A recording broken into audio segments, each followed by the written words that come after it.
Thank you, Keene. You know, it sounds to me like you're ready for a political revolution.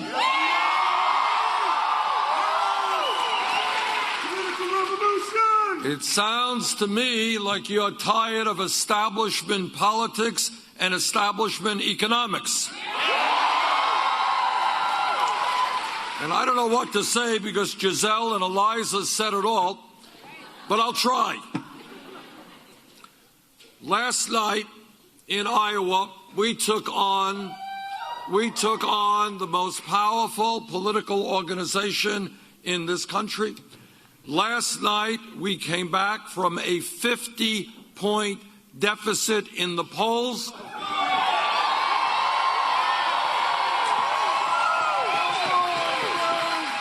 And last night, we began the political revolution, not just in Iowa, not just in New Hampshire, but all over this country.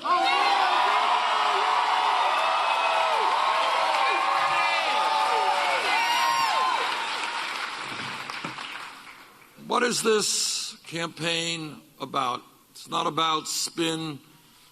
It's not about 30-second TV ads. It is about the American people. It is about the woman I met in New Hampshire a number of months ago who said, Bernie, I am not just paying off my daughter's student debt, I'm paying off my student debt as well. It's about millions of people who are being drowned in debt because they chose to seek a higher education. It is about the United States of America being the only major country on earth that does not have paid family and medical leave. It is about the workers in Vermont and New Hampshire who today are working at 2 or 3 jobs, trying to cobble together some income because real wages for millions of workers have gone down over the last 30 years.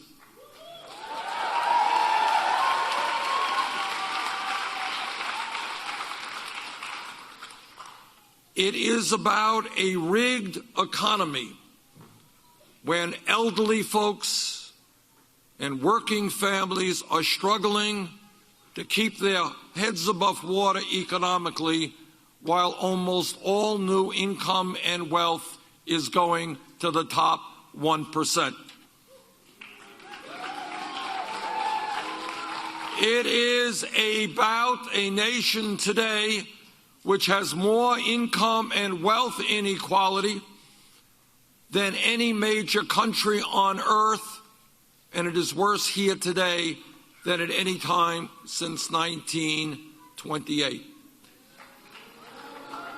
It is about addressing the disgrace, I want you to listen to this, of the top 0.1% now owning almost as much wealth as the bottom 90%. It is about the outrage of the 20 wealthiest people in America now owning more wealth than the bottom half of America, 150 million people. It is about the unacceptability of one family, the Walton family of Walmart, owning more wealth than the bottom 40%. And when we talk about a rigged economy in which the rich get richer and almost everybody else gets poorer, let me tell you a little word about Walmart and the Walton family, which kind of demonstrates what a rigged economy is about. Today, Walmart is the largest private sector employer in America. Yet many of their employees are forced to go on food stamps, Medicaid, and subsidized housing that you pay for through your taxes because the Walton family refuses to pay their workers a living wage.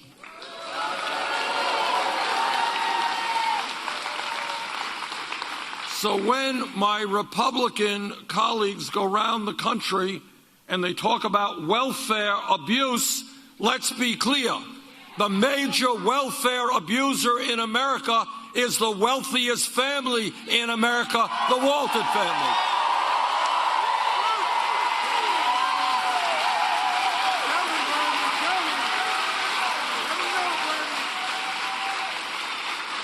So I say to the Walton family, get off of welfare, pay your workers a living wage.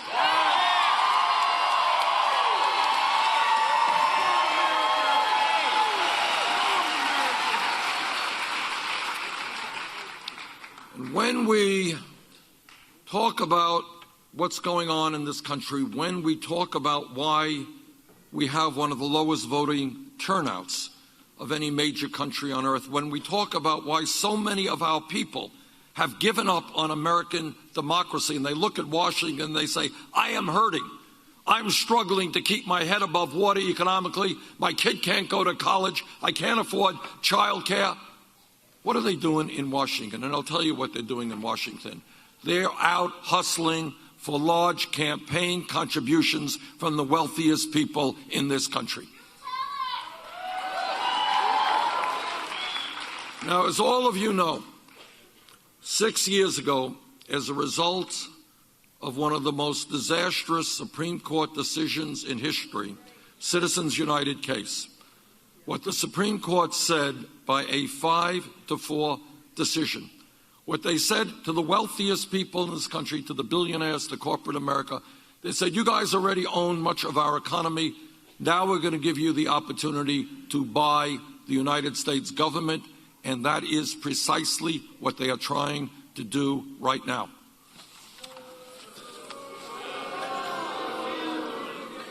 Now, 8 years ago, as all of you remember, as a result of the greed, the recklessness, and the illegal behavior of Wall Street, the taxpayers of this country bailed them out because the banks were supposedly too big to fail. And as a result of the greed of Wall Street and their illegal behavior, all of you know, millions of people lost their homes, they lost their jobs, and they lost their life savings. That's the reality. Wall Street Journal 2 days ago, this is what they say. Wall Street is emerging as a particularly dominant funding source for Republicans and Democrats in the presidential election, early campaign finance reports filed with the FEC show. So far, super PACs have received more than 1/3 of their donations from financial services executives, according to data from the nonpartisan Center for Responsive Politics. Here is the story. The story is that Wall Street's greed brought this country into the worst economic downturn since the Great Depression. The story is that the business model of Wall Street is fraud. The story is that Wall Street has unlimited sums of money to spend in any way they want, including campaign contributions and speakers' fees. And let me tell you a story right now that really exemplifies everything that this campaign is about and why we need a political revolution. A couple of weeks ago, some of you may have noted, it got some attention, not a whole lot of media attention. Goldman Sachs. Goldman Sachs is one of the large financial institutions on Wall Street, was one of those institutions that helped destroy the American economy. Goldman Sachs reached a settlement with the United States government for over $5 billion. And they reached that settlement because they were defrauding the American people and selling worthless packages of subprime mortgage loans. Okay, and that's the agreement that they reached. Now, I want to tell you what goes on in government and why the American people want a political revolution. This one particular firm over the last 25 years has been a powerhouse in politics. Not just that they make enormous amounts of campaign contributions, they are part of the revolving door of Wall Street to Washington. That means that Wall Street executives go into government, do the service of Wall Street, and then go back to Wall Street. In the last 25 years, Goldman Sachs has provided a Democratic and Republican administration with secretaries of the Treasury and dozens of other high-ranking officials. 2 years ago, the CEO of Goldman Sachs, who himself is a billionaire, came to Washington and he said, you know what? You in Congress are going to have to cut Social Security, Medicare, and Medicaid and give huge tax breaks to the wealthy and the large corporations. Now, here is the other side. When we talk about a rigged economy, this is a rigged economy. When you talk about a corrupt campaign finance system, this is a corrupt campaign finance system with Wall Street putting all kinds of money into Republican and Democratic candidates. And when you talk about a broken criminal justice system, here's where you are. And this is why the American people are so angry. Some kid gets picked up in New Hampshire today for possessing marijuana. That kid will have a police record that will stay with him for his entire life. But if you are a Wall Street banker whose illegal behavior destroyed the lives of millions of people, nobody will prosecute you.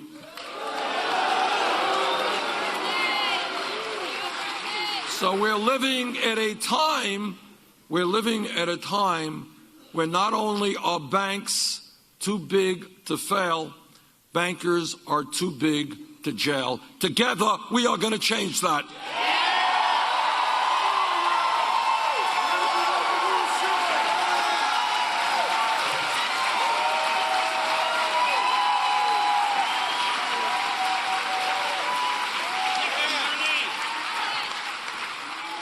The American vision from way back when is a vision of justice, a vision of fairness. And that means whether you are rich and powerful or whether you are poor and desperate, under our system of law, all people should be treated equally, and that's what we will bring about.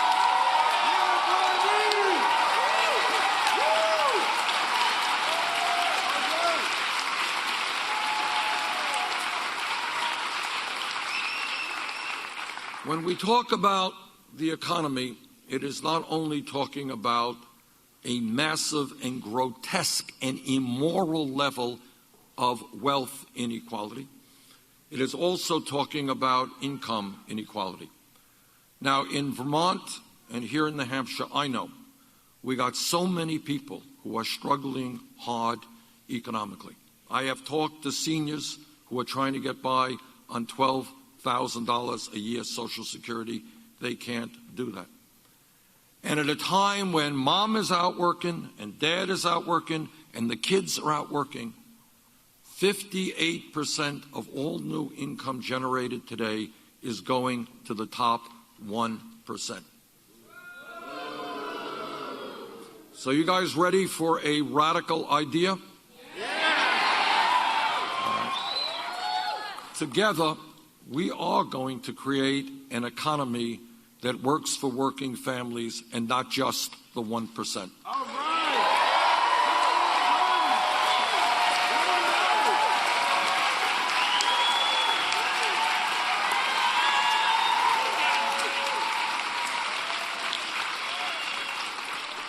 What does that mean? I'll tell you what it means is when you have millions of people trying to get by on $10, $9, $11 an hour, you and I know that nobody, certainly not a family, not even an individual, can make it on those low wages. And that means that we have to recognize that the federal minimum wage today is a starvation wage. We're going to raise the minimum wage to a living wage, $15 an hour over the next few years.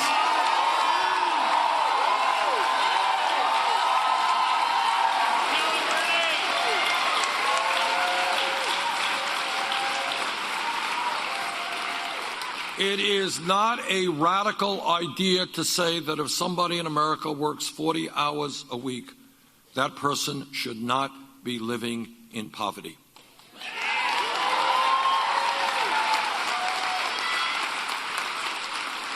And when we talk about equitable wages, I will hope that every man in this room will stand with the women in the fight for pay equity.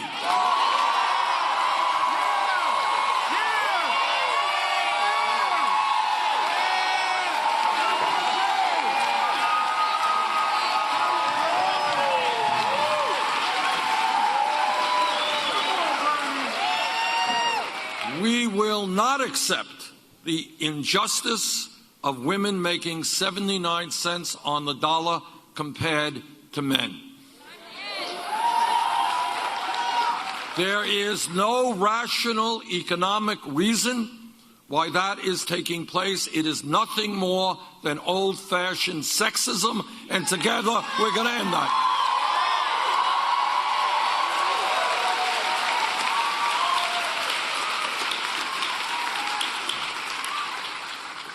When we talk about the economy, it's not just income and wealth inequality. That is a huge issue that from a moral and economic reason we have got to address.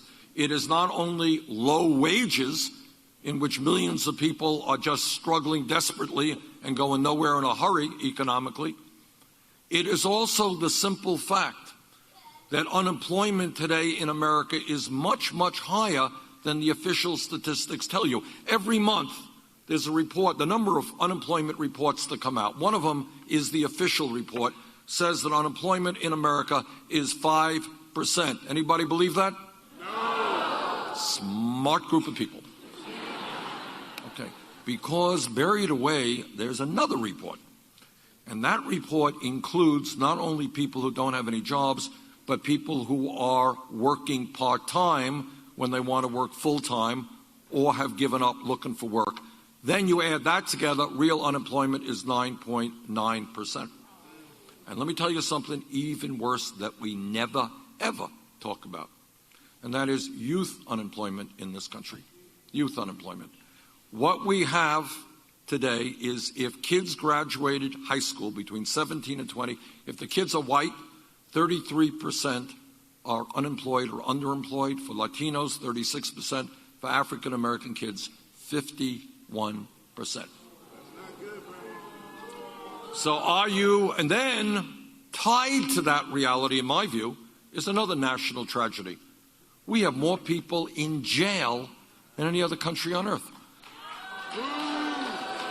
It's the wealthiest country in the history of the world. We have more people in jail than do the people in China, 4 times our size. And if anybody here thinks that there is not a correlation between high youth unemployment, disproportionately Latino and African American, and more people in jail than any other country, I think you're missing the point. So are you ready for the second radical idea of the day? All right. All right, here it is. This is a really, really radical idea. What about investing in education and jobs for our kids, not jails or incarceration?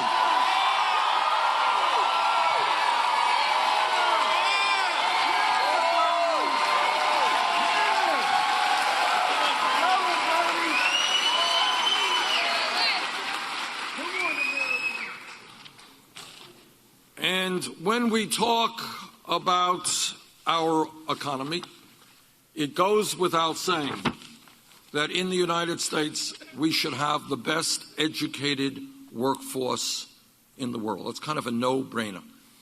And the truth is, 30 or 40 years ago, we did. The other truth is, today we do not. It is beyond my comprehension that today in New Hampshire, in Vermont, all over this country, we have hundreds of thousands of bright young people who have the desire, who have the ability, who have the qualifications to go to college, but are unable to do so for just one reason. Their families lack the funds. Now, that is not only unfair to those young people, it is unfair to our economy, because who knows what kind of scientists and engineers and teachers and business people are sitting there but are not getting the education that they need.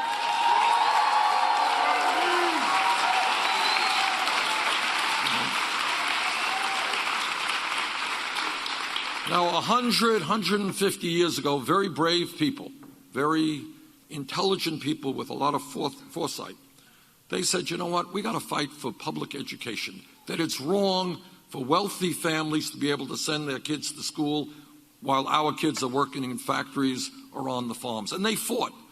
And they said, we are going to establish public education in New Hampshire and Vermont, all over this country, for kids from the first grade through the 12th grade.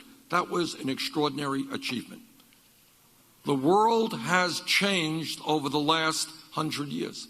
And today, in many respects, a college degree is the equivalent of what a high school degree was 50, 60 years ago in terms of making it into the middle class and getting a decent job.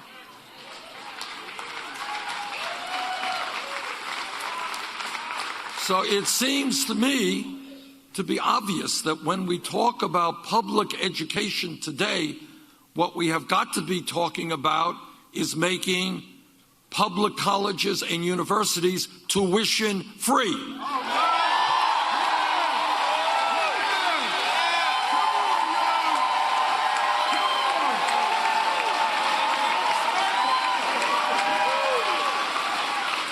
And by the way, it is less expensive to send a kid to the University of New Hampshire than lock them up. Yeah. I prefer to send them to the University of New Hampshire.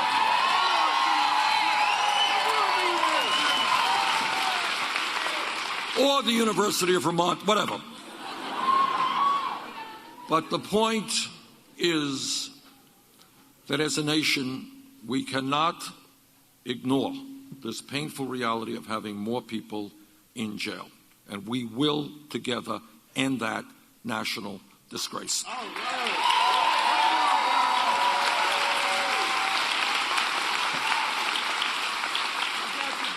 How many people in this room are carrying student debt now? Okay, what kind of interest? How much are you carrying? Any? How much? Stand up. Say it out loud. $183,000. Now I feel like a Vermont auctioneer here, but anybody with even more. No, that's pretty high. All right. Okay. All right. How much? 42,000. 80. I mean, all right. All right, you win. I don't know that that's a great victory that you're happy with, but let's take a deep breath. What this campaign is about, really, is urging the American people to think big, not small, not to take for granted what we see every day. You know, that's kind of human nature. We see people sleeping out on the street. Well, that's the way it is. We have a dysfunctional child care system where parents can't find quality, affordable child care. Well, that's the way it is. We have a young lady here, $183,000 in debt. Now, is that a result of going to Las Vegas and losing on the casino? No. That's because she wanted to get a decent education. Stop and think for a minute. What insanity is it that we are punishing people like this young woman and millions of others around this country because they wanted to do what every human being should do and get as much education as they should?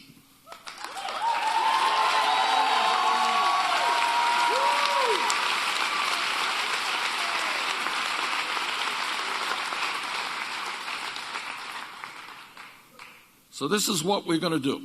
What we're going to say is right now, people who are carrying a lot of debt also very often are paying very high interest rates on that debt. I spoke to a guy in Nevada a couple of months ago. I mean, you know, it's an unbelievable and sad story. Guy is 55 years of age. He's been paying off his student debt for 25 years. He's more in debt today than when he took it out. And he is literally worried that when he gets to Social Security, they're going to garnish his Social Security payment in order to pay the student debt, which is legal. Yeah, all right. So what we are going to do, at least short term, is enable people who have high interest rates, or whatever the interest rates be, to refinance at the lowest possible interest rates they can find.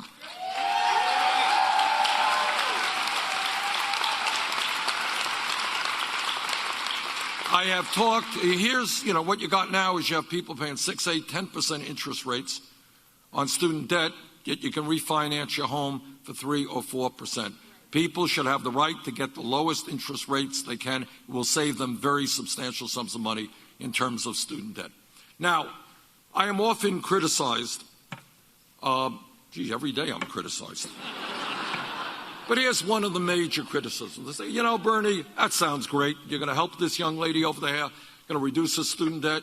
You're going to make sure that the young people in this country can go to college tuition free. Hey, thank you, Santa Claus. That's great. But how are you going to pay for all of these things? Well, I will tell you how we are going to pay for all of these things. We are going to impose a tax on Wall Street speculation.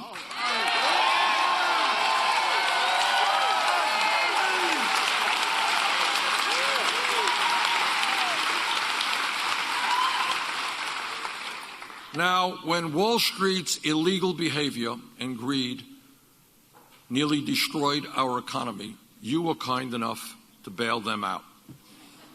Very nice of you. I don't know how many of you wanted to do it, but Congress, against my vote, bailed them out. All right.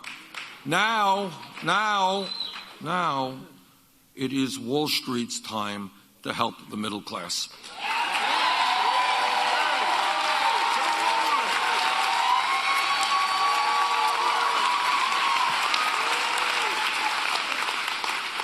Now, people say, that's unfair to our good friends on Wall Street. Well, here is the reality, and this is an important point. When people tell you what we can afford to do and what we can't afford to do, and I'm being criticized a whole lot for this, this is what everybody has got to understand, is that while my Republican friends and some Democrats shudder at the idea of wealth redistribution, you ever hear them? Redistribution of wealth. Sanders wants to redistribute the wealth.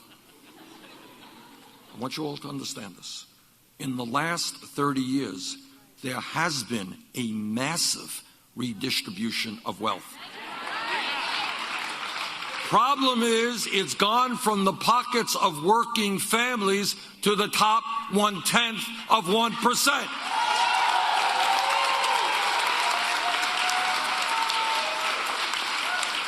And we are talking about trillions of dollars in wealth. I don't see the Wall Street Journal or the Washington Post or any of the establishment elite having very much concern about that redistribution of wealth. It is okay when it goes from the middle class to the top 1/10 of 1%. Well, I think maybe it's time that it goes the other way.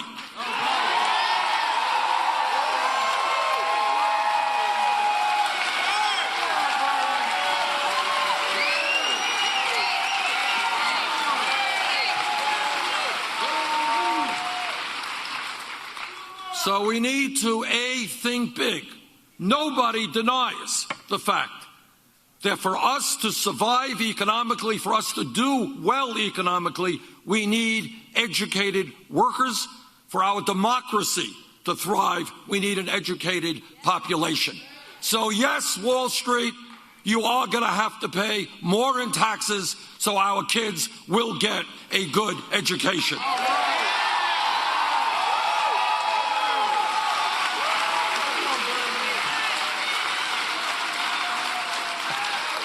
Let me just tell you something else about a rigged economy.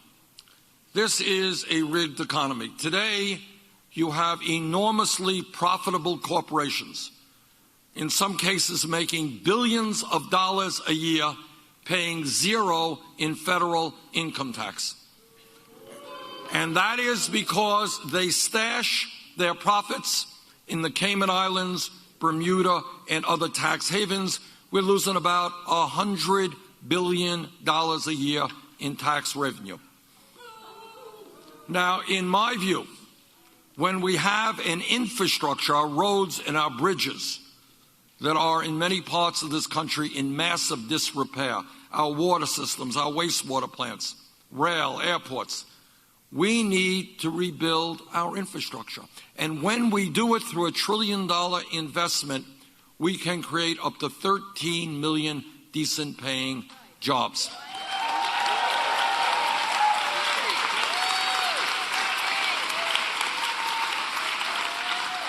And you know how we're going to create those jobs and rebuild our infrastructure? We're going to end this outrageous loophole and have multinational, profitable corporations start paying their fair share of taxes.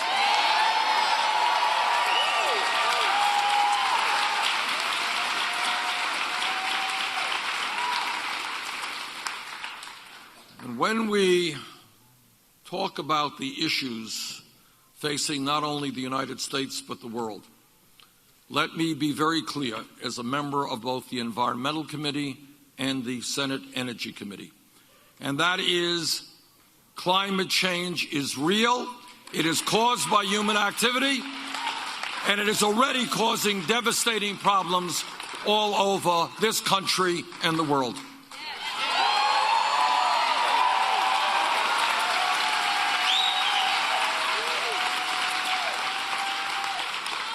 And this is what the scientists are telling us. And this is scary stuff. What they are telling us is if we do not get our act together, by the end of this century, this planet could be between 5 to 10 degrees Fahrenheit warmer. Now, you may think that's not a lot. That is an enormous increase in the Earth's temperature. And what that will mean is more floods, more droughts, more extreme weather disturbances, more acidification of the ocean. Right now, we are in the process of destroying our oceans with all of the unbelievable implications that means. Rising sea levels, and it also means that people throughout the world will be engaged in more conflict as they fight over limited natural resources. In my view, we have the moral responsibility for the sake of our kids and our grandchildren and future generations to work with China, Russia, India, countries all over this world, and taking on the fossil fuel industry, transforming our energy system away from fossil fuel to energy efficiency and sustainable energy.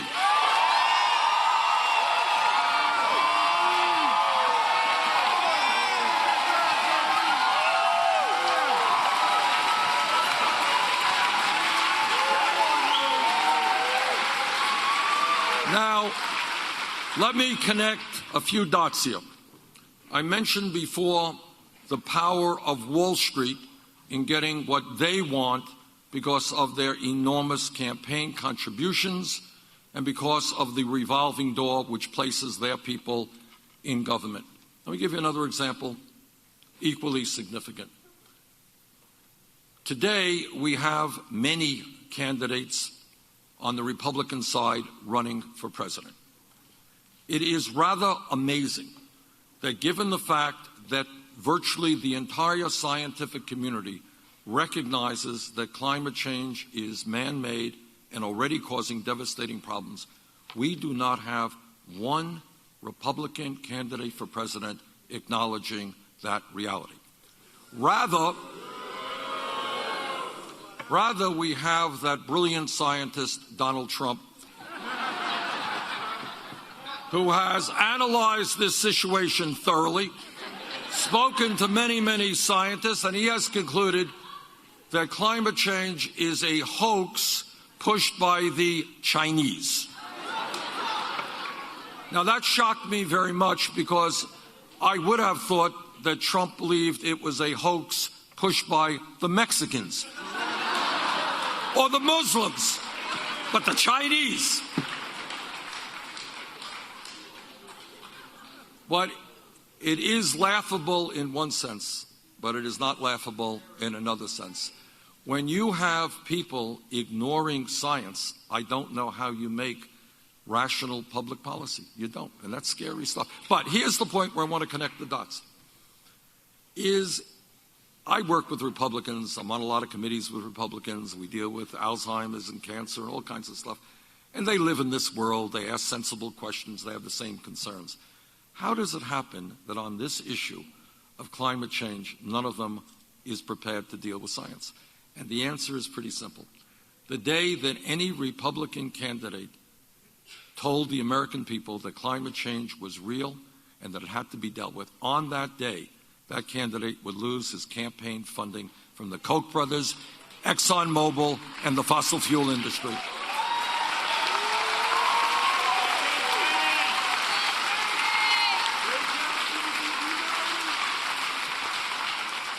That is what a corrupt campaign finance system is about.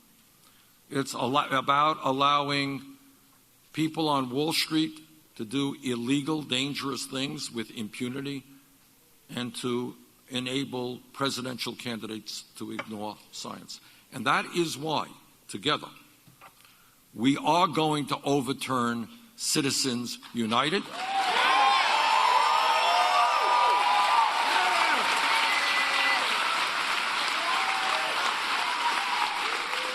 And in my view, this country should move to public funding of elections.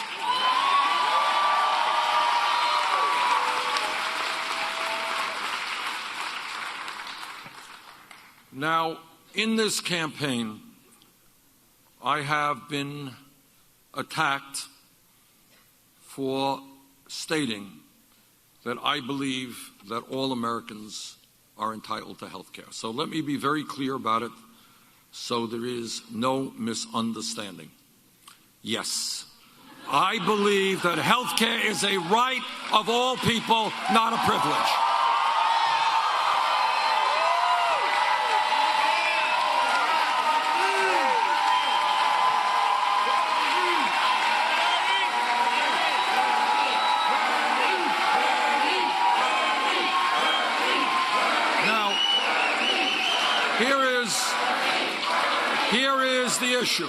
Here is the issue.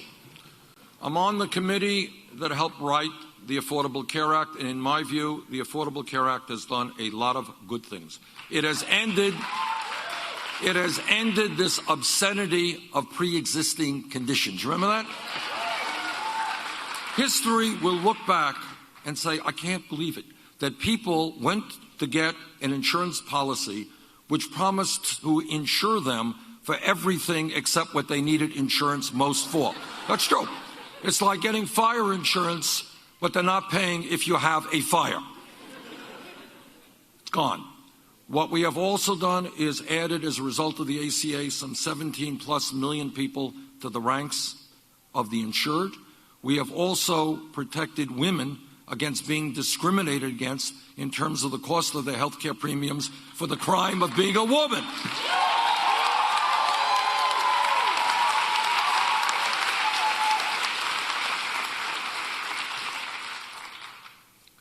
But, you ready for the but? Here it is.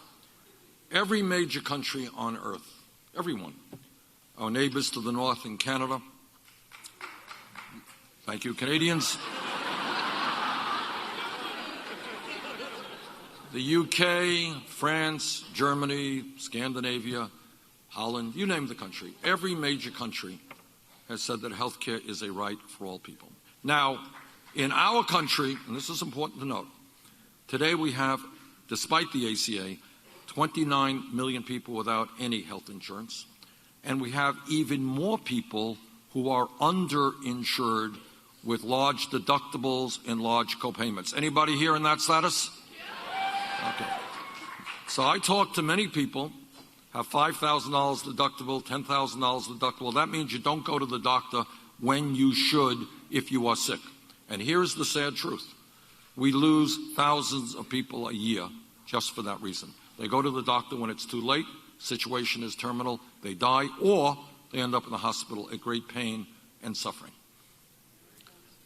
Furthermore, when we talk about health care, not often discussed by the media, but true, we spend per capita on health care almost 3 times what the British spend. They guarantee health care to all. 50% more than the French. Far more per capita than our Canadian neighbors, who guarantee in each case health care to all people. And then on top of all of that, or as part of that, we are being ripped off big time by the pharmaceutical industry. Yes. We just love the drug companies, don't we? Just love them. What the drug companies can do right now, charge you any price you want, any price they want, all right? That means you walk into the pharmacist tomorrow, price of your medicine is doubled, nothing you, anybody else can do about it. 1 out of 5 Americans today cannot afford to fill the prescriptions their doctors are writing. Elderly people are cutting their pills in half to try to make their medicine go longer. Now, some of you here in New Hampshire may remember, a number of years ago, I took a group of women from northern Vermont over the Canadian border. Anybody remember that? And I was the first member of Congress to make the point about the price differential in Canada and in the United States with prescription drugs. I took women, working class women, who were struggling with breast cancer. Never forget this. I will never forget this as long as I live. Went to Montreal. Now, these are women who are struggling for their lives. Walked into the pharmacy there. They bought the same medicine they were using in Vermont for 1/10 the price they are paying in the United States of America. This is more than an outrage. People are dying because they cannot get the medicine that they need. Meanwhile, last year, the 3 top drug companies made $45 billion in profit. In my view, health care is a right of all people, not a privilege. In my view, we should move to a Medicare for all single-payer program.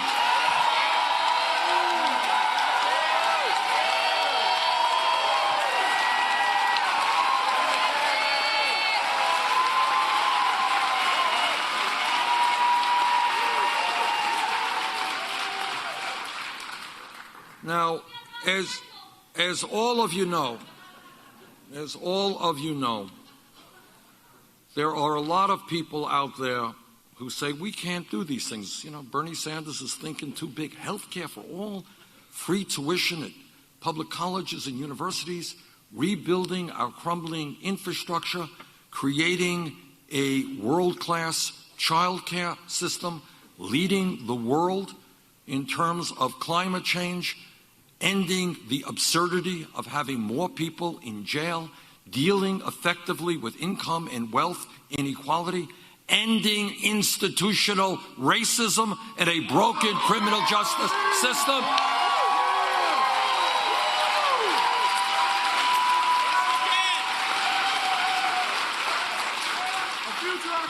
Addressing the fact that 11 million undocumented people in this country deserve a path towards citizenship.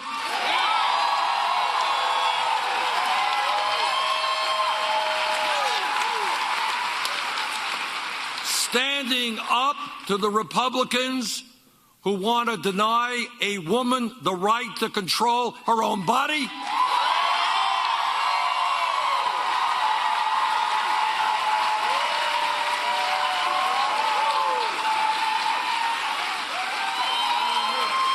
Standing up to those who say that our gay brothers and sisters should not have the right to marry.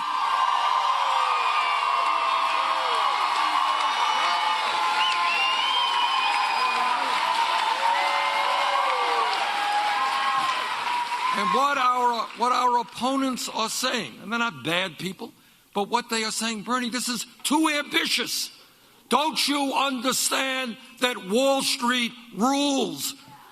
Don't you understand that the fossil fuel industry and the Koch brothers dominate the political process? Well, I do understand that. But I believe, and the American people understand that. I want to tell you something about campaign finance. As many of you know, I am perhaps the most progressive member of the United States Senate.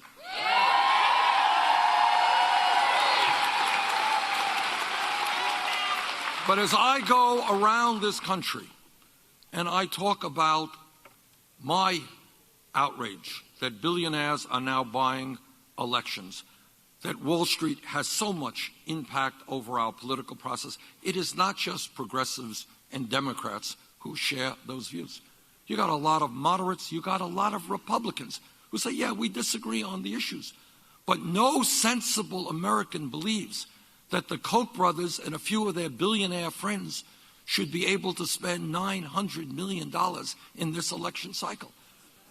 Nobody believes that we should accept a reality that the Koch brothers and their friends will spend more money on this campaign than either the Democratic or Republican Party. That, my friends, is not democracy. That is oligarchy, and the American people know that.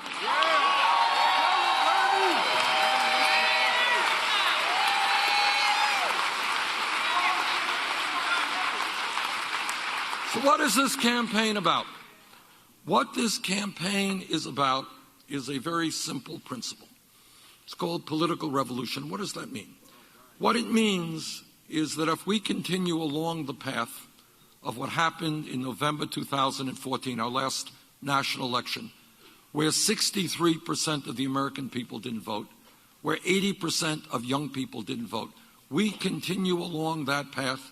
The Koch brothers, Wall Street, the drug companies, the fossil fuel industry, they are as happy as can be.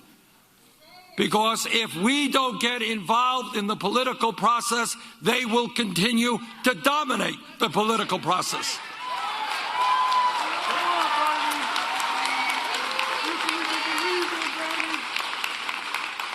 None of the ideas that I am talking about are radical pie-in-the-sky ideas. These are the ideas the American people believe in. If you want radical ideas, go to the Republicans. They want to cut Social Security, Medicare, and Medicaid, and give huge tax breaks to billionaires. That's a radical idea. Raising the minimum wage, pay equity, creating millions of jobs, health care for all, paid family and medical leave, those aren't radical ideas. That's mainstream American ideas.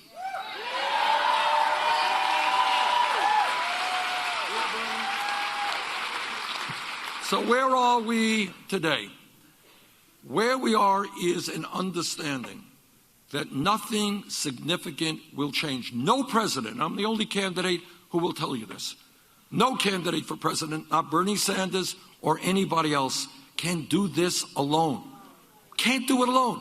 Because these guys on Wall Street and the fossil fuel industry and the Koch brothers have so much money and so much power that no president, no matter how well-intentioned, no matter how much he wants to make the change, will be able to do it. What do we do then? What we do is wage a political revolution. What does that mean? It means that tens of millions of people, including many who had given up on the political process, many who say, I'm not going to vote, that's dumb, these guys won't do anything for me. Young people who have not yet begun to become involved in the political process, working people who are working so hard they don't even have the time to get involved in the political process.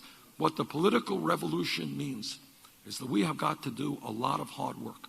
And that is, we have got to go out to our friends, our co-workers, our neighbors, our family, and we have got to say that the future of this country is at stake, and in fact, future of the world when you deal with climate change. That democracy, for which, by the way, many people fought and died to preserve, democracy is not a spectator sport. All right? All right? We are all deeply grieving the New England Patriots' loss. Okay? Got it. Football is a spectator sport. Democracy is not a spectator sport. And the way we The way we transform America is to understand that every person in this room is enormously powerful. You are enormously powerful. Yes, Wall Street, fossil fuel industry have all the money. And yes, the corporate media is the corporate media. But you know what we have? We have the people. And when people stand together, when we do not let the Donald Trumps and the others divide us up by whether we are born in America, born in Mexico, whether we are gay or straight or male or female, whether we're black or white or Latino or Asian American, when we come together in force and we say to Washington, you know what? We demand a government that represents all of us and not just a handful of billionaires. On that day, we transform America. Now,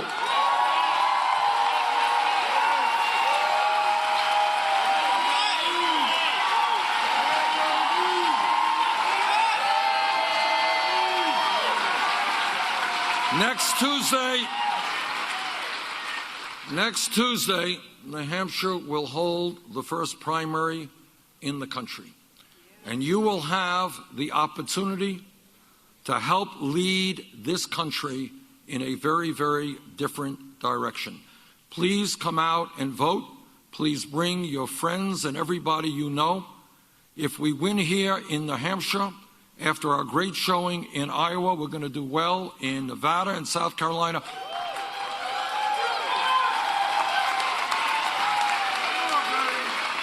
Together, not only are we going to win this election, but more importantly, we're going to transform our great country. Thank you all very much.